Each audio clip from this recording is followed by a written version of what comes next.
one of their recommendations is that they've said one of the key barriers is getting serviced land, and they want to get water care around the table with others.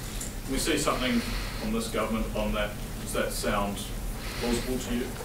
Shaking up water care at all? Well, yes, it certainly does. I mean, I think we're willing to shake up anything that's going to help to meet the need. The report from the Auckland City Council is pretty constructive. I mean, some of those things are underway and they want them pushed a bit further. They've got a few interesting ideas there. But issues like that one are being dealt with in this, what is now a pretty intensive interaction over the Housing Infrastructure Fund. So that's the $1 billion fund we put on the table. Auckland's applied for all of it, I think. And that means they're working closely with the government now about the next set of investments that are going to bring housing supply forward that are about roads and water. So those issues exactly are under detailed negotiation as we speak. What kind of changes could we expect with water care? Oh, well, I mean, they won't be negotiating the future of water care, but it will be throwing up all the issues around who pays for what and when, which in a way that hasn't really been tested really hard before. And I think it's helping both us, certainly central government, and I think probably the council, understand a lot more of the detail of decision making that actually determines, you know, the day that someone's going to decide to actually dig a hole and put a pipe in it so that we can go and then build the houses. So when you talk about a competitor for water care or something like that? Oh, no, we're not making any assertions or suggestions of anything to do with water care. We're flat out doing the negotiation. The point I'm making, or ministers are, is that it throws up the issues which we've talked about before, and that is helps us understand why for instance, councils are a bit cautious about building infrastructure ahead of demand, and how they charge for it and who actually makes the decision and what trips those decisions. So it's I have to say, a very useful conversation at getting us all on a common set of facts and understandings about how this stuff all works, which I think sets a very good platform for the larger scale planning reform that we've talked about. And do you think council should be able to charge that targeted infrastructure rate if people are benefiting from new infrastructure, that they should have to pay more in their rates? Yeah. One of the ideas is well, it's not a new idea. I mean, they've had that capacity in local government.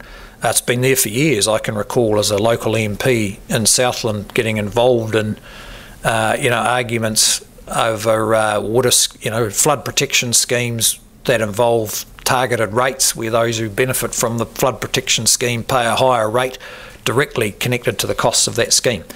And the council, so that's always been there, and they've got the capacity for value uplift rating. That's pretty tricky, trying to, I'm told, trying to calculate it, but in principle, yes. And it's great to see this report covering so much ground. I mean, I think it tells us they're having some, they're having a pretty deep think both about what's going on, which is reflected in the report, and some of the newer things that we can test out. The council's also talking about fuel taxes, congestion charges, and even returning GST on construction to building.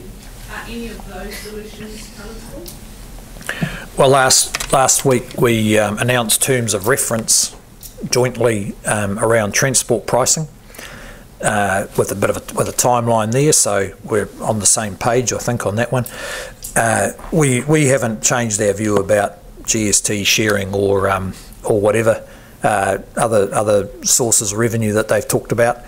At the moment there's a strong focus on the projects and a strong focus on getting those funded between government and local government, given the constraints that they've got. Are you encouraging value uplift taxes or rates? Well, we're quite happy to see the councils use the powers that they have, and they're getting much more focused on using those powers, because I think these are quite legitimate ideas which have been contemplated by the Parliament because they're permitted under the Local Government Act. The government has wanted the council to come up with a plan. Now they have. Are you happy with it, or do you see any sort of particular thing that may concern the government? Well, there's some areas like the revenue sharing that we just have a different view about. But by and large, you mean the report they've just published?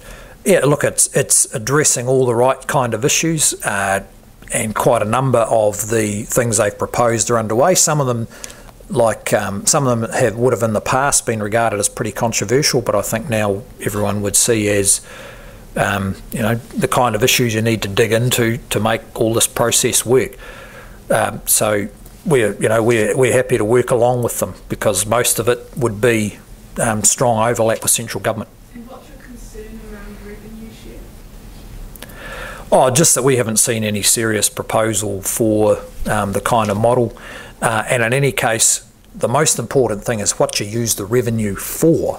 I mean, we found this with the tourist levy. Some people were keen on a tourist levy, but they couldn't really tell us what they were going to use it for. And you could spend a lot of time working out how to collect revenue, but not knowing where to spend it effectively. So we've, in that case, just said, look, show us the projects. And I have to say that's been a pretty instructive process, because it's put the pressure on the tourist industry advocates to show which things really matter that need to be funded, and we're funding them. And it's a bit the same with all this infrastructure and growth related funding. The most important discussion is what's the project that's needed and how can we get that moving. And that, I have to say, those discussions are very constructive and fruitful at the moment. There's a lot of stuff in the pipeline. So what you're saying is that the council haven't managed to come up with a plan around housing and infrastructure that the government's happy with? No, I didn't say that. I mean, the basic plan is one we're happy with, and that's the two that are obvious is the Auckland Unitary Plan, which was done in 3 years because we legislated for it to happen in 3 years, and that's by a council that was brand new, so I think we should give them credit for that. Auckland City Council was only formed 4 or 5 years ago. They've completely redone their planning, and that's now in operation, and that's record performance. We're happy with that plan. It allows for the kind of scale of housing supply that Auckland needs. The other plan we've got is the ATAP, that's the transport plan, and that's a agreed $24 billion pipeline, of which $20 billion is funded. So you see these discussions going on between Auckland City and the government about funding. That's about $4 billion out of the $24 billion plan that we have all agreed. That work was all done over the last couple of years. And so that's being executed as we speak. And there's ongoing discussions about the shortfall 5 years out and how we're going, or 4 to 5 years out, and how that's going to be filled. And also some discussion about whether that pipeline's long enough, and big enough. So, that's a legitimate discussion, but the first $24 billion is agreed.